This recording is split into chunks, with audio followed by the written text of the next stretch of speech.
चलिए, स्वागत है आपका आज की क्लास में। तो आज का topic English grammar practice set है। क्वेश्चन नंबर 1 देखिए, choose the correct option. Neither the teacher nor the students dash ready for the test. इसका अर्थ क्या होगा? ना ही शिक्षक और ना ही छात्र तैयार हैं टेस्ट के लिए। इसका अर्थ हो जाएगा, तो यहाँ पे स्टूडेंट्स दिया गया है, उससे पहले टीचर है, तो यहाँ पे सब्जेक्ट पहले सिंगुलर है, उसके बाद सब्जेक्ट यहाँ पे प्लूरल दिया गया है। ऐसा होता है तो यहाँ पे क्या होगा? आर। हाँ, वर्ब क्या आएगा? प्लूरल वर्ब आएगा आर, याद रखिए। ठीक है, स्टूडेंट्स दिया गया है, सेकेंड वाला आप पकड़ोगे, सेकेंड वाले के हिसाब से आपको वर्ब चूज करना है। चलिए अगला क्वेश्चन देखते हैं। Option number B, are is the right answer. चलिए अगला क्वेश्चन नंबर 2 देखिए, fill in the blanks with the correct preposition. आपको यहाँ पे करेक्ट वाला प्रीपोजिशन चूज करना है। She is sitting dash the table, she is sitting dash the table. At तो नहीं आएगा, इन भी नहीं आएगा। ऑन द टेबल, टेबल के सरफेस के ऊपर, यानी टेबल के ऊपर। On the surface, on the floor, यानी फ्लोर जमीन के ऊपर, टेबल के ऊपर, सतह के ऊपर बताने के लिए ऑन प्रीपोजिशन का यूज करोगे। ठीक है, चलिए अगला क्वेश्चन देखते हैं। Choose the correct form of the verb. Verb का करेक्ट फॉर्म आपको यहाँ पे चूज करना है। I dash to the gym every day. Every day बताया जा रहा है, यानी मैं जिम जाती हूँ रोजाना। हाँ, मैं जिम जाती हूँ डेली। इसका अर्थ हो जाएगा गोज नहीं आएगा, ही शी इट के साथ गोज आता है। ठीक है, तो यहाँ पे गोज तो नहीं आएगा, गो आएगा। गो इज द राइट आंसर। चलिए अगला क्वेश्चन देखते हैं। क्वेश्चन नंबर 4 का आंसर तो मैंने लिख दिया है, देखिए यहाँ पे समझ दीजिए इसे। Ragini give us a few apples from her garden, shall we share them? इसका अर्थ क्या होगा? रागिनी गिव्स अस, रागिनी हमें देती है क्या? few apples। एप्पल क्या है? काउंटेबल नाउन है, तो यहाँ पे काउंट कर सकते हो, तो इसके साथ क्या आएगा? few आएगा। a few, few का अर्थ क्या होता है? अगर सिर्फ a few देखो तो few का अर्थ क्या होगा? सिर्फ अगर फ्यू आता तो ना के बराबर, अ फ्यू थोड़े बहुत, द फ्यू पूरे के पूरे जितने बचे हैं पूरे के पूरे, the few. A few little का ये नंबर के लिए यूज होगा, फ्यू। हाँ, एप्पल को आप काउंट कर सकते हो, ये काउंटेबल नाउन है, इस वजह से यहाँ पे फ्यू आता है। अ फ्यू का अर्थ क्या होगा? थोड़े बहुत। लिटिल क्वांटिटी बताने के लिए यूज किया जाता है। ठीक है, लिटिल क्वांटिटी बताने के लिए यूज किया जाता है, यहाँ पे नहीं आएगा। ठीक है, तो इसका आंसर अ फ्यू है। चलिए अगला क्वेश्चन देख लेते हैं। Identify the subject in the following sentence. इस सेंटेंस में आपको यहाँ पे सब्जेक्ट फाइंड आउट करना है कि कौन सा वाला सब्जेक्ट है। द चिल्ड्रन है, आर प्लेइंग है, या आउटसाइड है। चलिए, जहाँ पे आउटसाइड क्या है? ऑब्जेक्ट है। प्लेइंग क्या है? मेन वर्ब है। आर क्या है? हेल्पिंग वर्ब है। द चिल्ड्रन ये क्या है? सब्जेक्ट है। तो अपना सब्जेक्ट, यहाँ पे सब्जेक्ट क्या है हमारा? The children. हाँ, option number A is the right answer, the children. चलिए अगला क्वेश्चन देखते हैं। क्वेश्चन नंबर 6 देखिए, choose the correct form of the adjective. Adjective का करेक्ट फॉर्म चूज करना है, यानी पॉजिटिव, कंपैरेटिव या सुपरलेटिव आ रहा है, देखना है आपको यहाँ पे। This is the dash book I have ever read. हाँ, इसका अर्थ क्या होगा? इसका अर्थ ये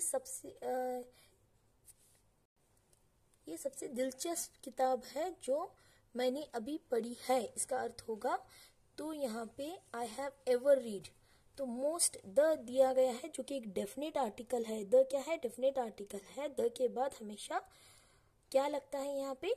superlative degree, the most interesting आएगा, जो कि एक सुपरलेटिव डिग्री है। ठीक है, option number B is the right answer. चलिए अगला क्वेश्चन देखते हैं। क्वेश्चन नंबर 7 देखिए, choose the correct form of the verb. Verb का करेक्ट फॉर्म चूज करना है आपको यहाँ पे। By next week I finished my project. इसका अर्थ क्या होगा? By next week I finish my project. अगले हफ्ते तक मैं अपना प्रोजेक्ट पूरा कर चुकी होंगी, तो यानी फ्यूचर की बात हो रही है। ठीक है, फ्यूचर की बात हो रही है, तो विल हैव आएगा। आई विल हैव फिनिश्ड। ठीक है, विल हैव आएगा यहाँ पे, यानी फ्यूचर की बात हो रही है। तो हाँ, नेक्स्ट वीक कहा जा रहा है, विल हैव आएगा। चलिए option number A is the right answer. चलिए अगला क्वेश्चन देखते हैं। Fill in the blanks. आपको यहाँ पे राइट आंसर फिल करना है। She spoke to him as if she dash him for years. Okay, इसका अर्थ क्या होगा, पहले अर्थ देखते हैं। वह उसे ऐसी बात करती थी जैसे जैसे उसे वो बरसों से जानती हो। ठीक है, तो यहाँ पे स्पोक बताया जा रहा है, यानी बात करती थी, स्पोक। तो यहाँ पे पास्ट टेंस आएगा, न्यू तो नहीं आएगा, नोज भी नहीं आएगा, had known, past perfect tense. ठीक है, हैड नोन आएगा। Option number C is the right answer. चलिए अगला क्वेश्चन देखते हैं। होप यू अंडरस्टूड, यानी पास्ट की बात की। हाँ, हैड नोन जैसे उसे जानती थी। ओके, हाँ जानती, उसे जानती थी, हैड नोन, हाँ उसे जानती है, हैड नोन यानी पास्ट परफेक्ट की बात की जा रही है। चलिए अगला क्वेश्चन देखते हैं। Choose the correct conjunction. I like coffee, I don't drink it every day. पहले इसका अर्थ देख लेते हैं। इसका अर्थ क्या होगा, मुझे कॉफी पीना पसंद है लेकिन मैं इसे हर दिन नहीं पीती। ठीक है, I don't drink it every day, हर दिन नहीं पीती। लेकिन का यूज किया गया, करेक्ट होगा यहाँ पे, तो बट आएगा। ठीक है, option number B is the right answer. हाँ, लेकिन मैं इसे हर दिन नहीं पीती। ठीक है, इसका अर्थ हो जाएगा। चलिए अगला क्वेश्चन देखते हैं। Question number 10। क्लास की एंड तक जुड़े रहिए, बहुत अच्छे वाले क्वेश्चंस भी हैं आगे। चलिए, fill in the blanks with the correct article. आपको यहाँ पे करेक्ट आर्टिकल फिल करना है। Dash apple of a day keeps the doctor away. इसका अर्थ क्या होगा, रोजाना एक सेब खाओ, हाँ डॉक्टर को दूर भगाओ, इसका अर्थ होगा। यानी रोजाना एक सेब खाओ। अ एप्पल आएगा, अ एप्पल तो नहीं आएगा, एन एप्पल आएगा। क्यों आएगा एन एप्पल, एन क्यों आएगा, यहाँ पे वॉवेल वाला प्रोनाउंसिएशन है एप्पल का, ए ए ई आई ओ यू, हाँ एप्पल, तो यहाँ पे एन आएगा। ठीक है, option number B is the right answer. चलिए अगला क्वेश्चन देखते हैं। क्वेश्चन नंबर 11 देखिए, आइडेंटिफाई द टेंस। आपको यहाँ पे टेंस आइडेंटिफाई करना है, कौन सा वाला टेंस है। She has been working here since 2018। क्या है question, she has been working here since 2018। वे यहाँ पे काम कर रही है 2018 से। ठीक है, हैज बीन करती जा रही है वाली मीनिंग दे रहा है। तो ये कौन सा वाला टेंस है, present perfect continuous tense. Present perfect नहीं, प्रेजेंट पास्ट परफेक्ट तो नहीं है, करती जा रही है, हैज बीन यानी प्रेजेंट परफेक्ट कंटिन्यूअसली काम होते जा रहा है, तो वर्किंग दिया गया है, प्रेजेंट परफेक्ट कंटिन्यूअस टेंस है। I hope you understood this. Has have present tense को लगता है, प्रेजेंट परफेक्ट टेंस को, हैड पास्ट परफेक्ट टेंस को लगता है। ठीक है, चलिए अगला क्वेश्चन देखते हैं। तो इसका आंसर ऑप्शन नंबर सी है। ठीक है, she has been working here since 2018। चलिए अगला क्वेश्चन, क्वेश्चन नंबर 12 देखते हैं। Choose the correct plural form. आपको यहाँ पे प्लूरल फॉर्म चूज करना है। ठीक है, किसका, गूस का। The plural form of goose क्या आएगा, गीज आएगा। डायरेक्ट आंसर को आ जाते हैं, बहुत ही इजी है, गीज आएगा, ऑप्शन नंबर सी। इसका प्लूरल फॉर्म गीज है। अगला क्वेश्चन देखिए, question number 13। Find the adjective. तो इसका आंसर क्या आएगा, फाइंड द एडजेक्टिव। तो यहाँ पे देखिए, the tall man is my uncle. तो यहाँ पे क्या आएगा, टॉल मैन, टॉल इज तो नहीं आएगा, मैन भी नहीं आएगा, tall, tall is what, it is an adjective. Is तो हेल्पिंग वर्ब है, मैन क्या है, नाउन है, तो यहाँ पे टॉल, टॉल क्या है, इट इज एन एडजेक्टिव। चलिए अगला क्वेश्चन देखते हैं, question number 14। Choose the correct sentence. Okay, he didn't like mango, या he doesn't like mango, he doesn't likes mango, या he doesn't like mango, he does not like mangoes, या he doesn't likes mangoes. क्या आएगा, what is the right answer.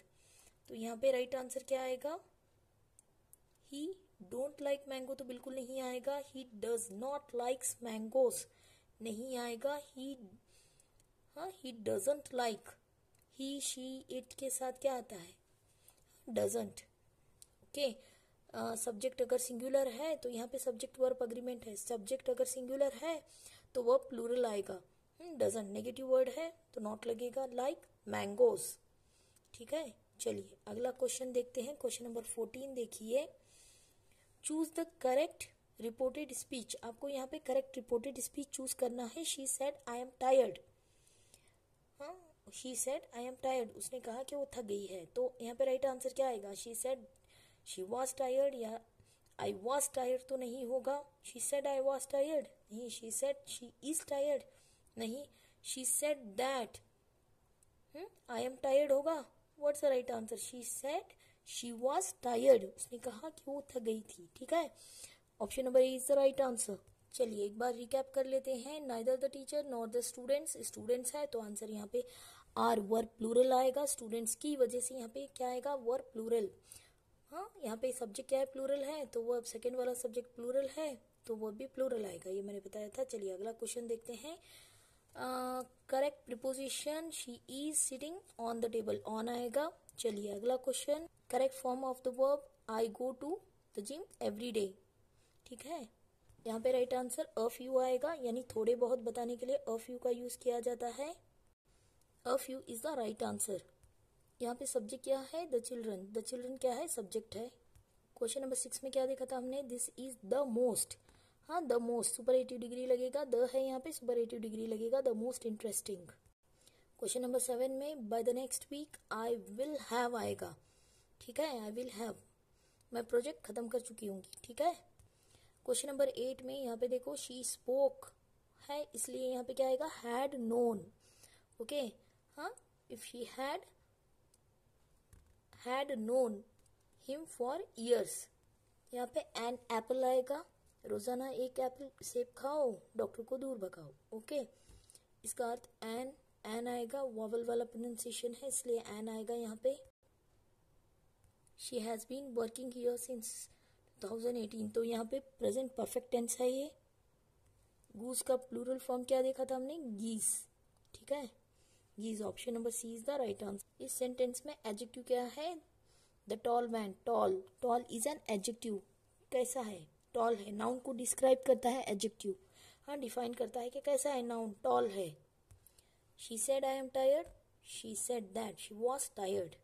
First one, she said that she was tired, option number A, that आना था यहाँ पे। चलिए इसी के साथ आज की क्लास यहीं पे समाप्त करते हैं। वीडियो अच्छा लगे तो चैनल को लाइक कीजिए, अपने दोस्तों में शेयर कीजिए और कमेंट कीजिए। अगर कोई सजेशन देना चाहते हो तो आप दे सकते हो, और अब तक सब्सक्राइब नहीं किया तो सब्सक्राइब कर लीजिए। चलिए मिलते हैं अगली वीडियो में, and thank you for watching.